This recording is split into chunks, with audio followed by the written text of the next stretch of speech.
अस्सलामुअलैकुम। इस उम्मीद और इस दुआ के साथ कि आप सब लोग खैरियत से होंगे। आज की मेरी वीडियो में मैं आपके साथ सितंबर मंथ में किए जाने वाले कुछ ऐसे गार्डनिंग वर्क्स जो हैं वो बताऊंगी जो बहुत ज़रूरी हैं। इसके बाद अगर आपने अभी उनको लेट कर दिया तो फिर ये काम आप फरवरी में ही कर सकते हैं। आप इस टाइम पे कुछ नए प्लांट्स की सीडलिंग्स और सीड्स वगैरह लगाने के साथ साथ, कटिंग्स लगाने के साथ साथ, वो जो परमानेंट प्लांट आपके पास रूट बाउंड हो रहे हैं और उनको पॉट जो है छोटा हो रहा है, उनको आप नए पॉट्स दे सकते हैं, उनकी रिपोर्टिंग कर सकते हैं या उनकी रूट्स को मल्टीप्लाई, जो प्लांट्स रूट से मल्टीप्लाई होते हैं उनकी रूट डिवीज़न कर सकते हैं। तो मैं भी आज अपने एक बड़ी खूबसूरत हैंगिंग प्लांट जो है उसकी रिपोर्टिंग करनी जा रही थी, बल्कि उसको रूट डिवीज़न से उसके कुछ नए प्लांट्स बनाने वाली थी। मेरा एस्पैरेगस फर्न जो है वो इन 2 प्लास्टिक के वेस्ट पॉट्स जो हैं, डब्बे ही आप कह सकते हैं, 2 लीटर या 2.5 लीटर के होंगे।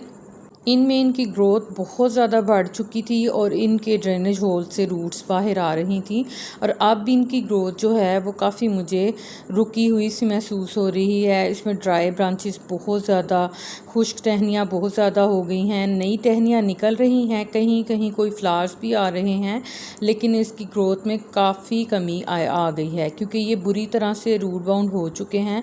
आगे वीडियो में आपको दिखाती हूँ, मैंने इनको इन पॉट्स में से बहुत मुश्किल से निकाला था। तो ये है कि आप इस टाइम पे अगर किसी प्लांट की रिपोर्टिंग करना चाहते हैं, रूट प्रूनिंग करना चाहते हैं, तो ये टाइम बेस्ट है। इसके बाद आप मज़ीद लेट ना करें क्योंकि रिपोर्टिंग के लिए अगस्त और सितंबर का मंथ और इसके बाद फरवरी का मंथ जो होता है वो आइडियल मौसम होता है प्लांट्स की रिपोर्टिंग के लिए।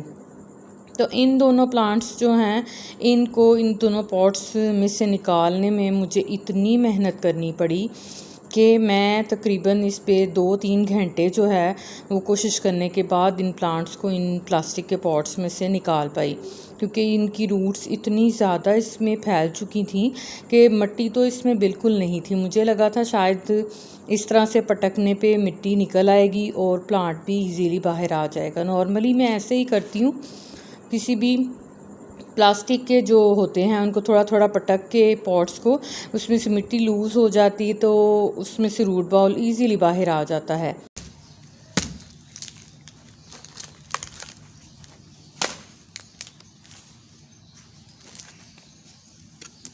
लेकिन इन पॉट्स में बहुत बुरी तरह इनकी रूट्स फंस चुकी थी और मिट्टी भी मैंने जब इसको निकाला तो देखा बहुत कम इसके अंदर रह गई हुई थी, सिर्फ रूट्स का ही जाल बन चुका था। ये देखें, एक जो है उसको मैंने जब निकाला तो उसका रूट बाउल इस बुरी तरह से बन चुका था, रूट्स का जाल। मिट्टी तो बिल्कुल इसमें ख़त्म हो चुकी थी, बहुत कम थी, सिर्फ पानी डालती थी और ये प्लांट जो है ऐसे ही सरवाइव कर रहा था। अभी भी इसकी ग्रोथ जो है टोटली नहीं रुकी थी।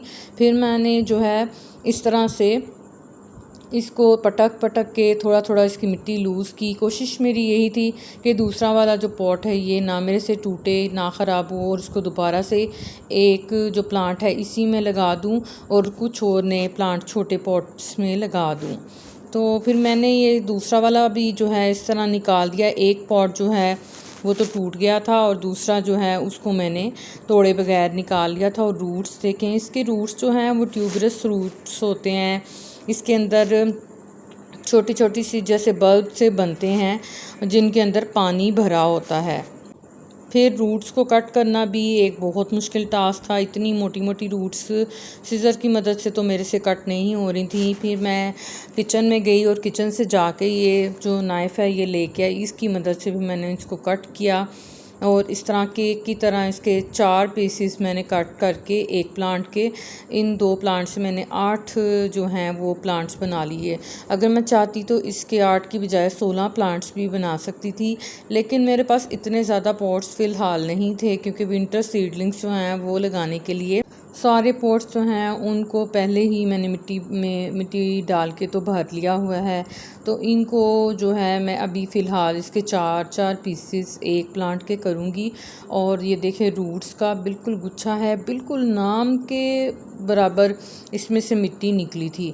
तो ये वाला पॉट जो है ये बच गया था, इसके नीचे मैंने कुछ सूखी पत्तियाँ डाली और मिट्टी जो है मैंने इसके लिए अच्छी सी बना ली थी।